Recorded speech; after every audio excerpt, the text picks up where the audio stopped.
नमस्कार दोस्तों, मैं पवन आपका मेरे चैनल टेकी पवन में स्वागत करता हूं। कृपया टेकी पवन चैनल को सब्सक्राइब करें एवं लाइक करें। आइए आज के टॉपिक पर चलते हैं।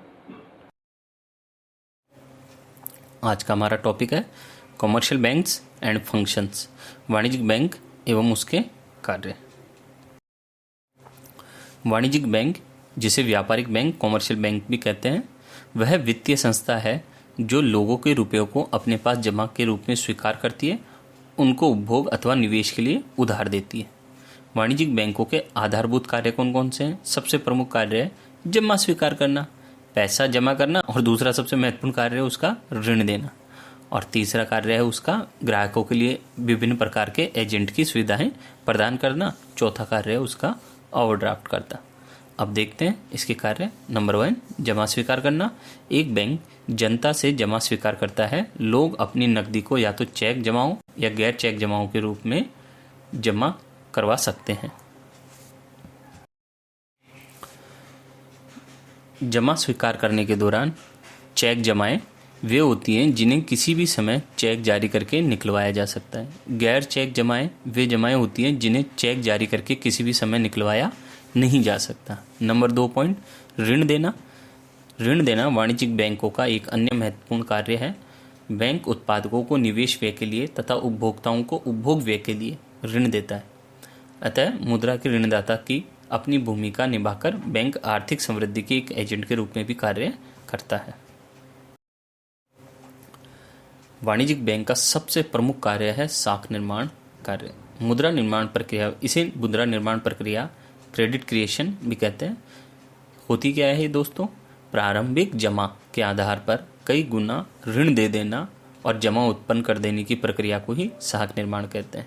जैसे मान लीजिए बैंक में तो आए थे 10,000 रुपये कैश के रूप में जमा होने के लिए, लेकिन उसने उस 10,000 के आधार पर 1,00,000 का लोन दे दिया, तो यही क्या है? साख निर्माण प्रक्रिया। अब हम इसे उदाहरण से समझेंगे। उसके लिए हम कुछ मान्यताएं लेते हैं। नंबर 1, माना प्रारंभिक जमा 10,000 रुपये। नंबर 2, सभी जमाकर्ता अपनी नकद जमाओं को कभी भी एक साथ एक ही समय पर नहीं निकालते हैं। नंबर 3, बैंक ऋण की राशि केवल अकाउंट में ही जमा कराता है। नंबर 4, नकद रिजर्व अनुपात CRR 10% है। नंबर 5, अर्थव्यवस्था में केवल एक ही बैंक है। अब हम देखते हैं इस तालिका के माध्यम से।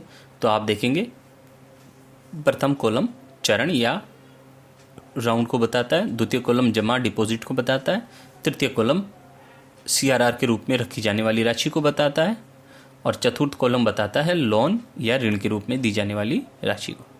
अब आप देख सकते हैं इनिशियल स्टेज पे, यानी कि प्रारंभिक जमा कितनी आई? 10,000 रुपये।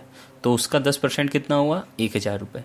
तो 10,000 में से 1,000 गया तो 9,000। तो बैंक ने क्या किया? 10,000 रुपये आए थे अपने पास, उस 10,000 में से 9,000 का उसने लोन दे दिया। अब लोन लेने वाले व्यक्ति का चूंकि खाता उसी बैंक में था, तो अगली अवधि में आप देखो फर्स्ट जहाँ लिखा हुआ है, फर्स्ट में वापस से वो 9,000 उसी बैंक में जमा हो गए, क्योंकि सब लोगों का खाता कहाँ है? उसी बैंक में, तो वो जमा कहाँ कराएंगे? उसी बैंक में। तो 9,000 हो गए जमा। अब 9,000 जमा हो गए तो फिर से उसका CRR 10%, 900 रुपये रख के 8100 रुपये का लोन दे दिया जाता है।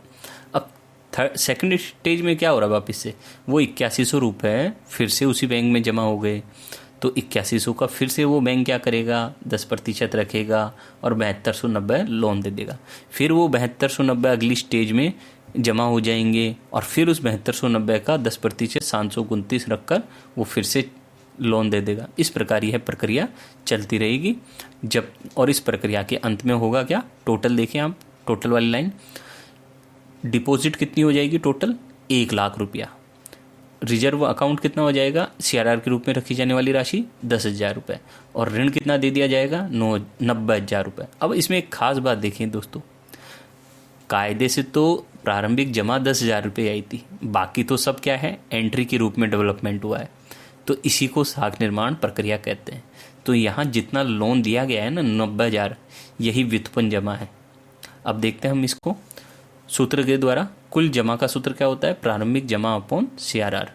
साख निर्माण बराबर कुल जमा माइनस प्रारंभिक जमा, यानी कि 1,00,000 में से 90,000 घटा दिया जाए, 1,00,000 में से 10,000 घटा दिया जाए तो बाकी बचे कितने? 90,000। इसी को साख निर्माण कहते हैं।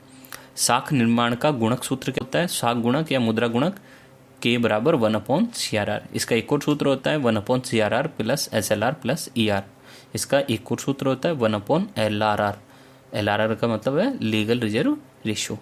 तो कुल जमा हमारी कैसे निकलती है? प्रारंभिक जमा गुणा साख गुणक, इससे हम अपनी कुल जमा निकाल सकते हैं।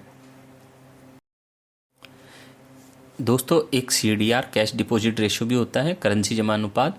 ये क्या होता है देखते हैं। लोग प्राय अपनी मौद्रिक प्राप्तियों का एक भाग नकद चीज के रूप में अपने पास रखते हैं, जबकि एक भाग बैंक में जमा किया जाता है। तो इसी के अनुपात को हम क्या कहते हैं? CDR, अर्थात लोगों के पास रखी जाने वाली राशि और बैंक में रखी जाने वाली राशि का अनुपात ही क्या कहलाता है?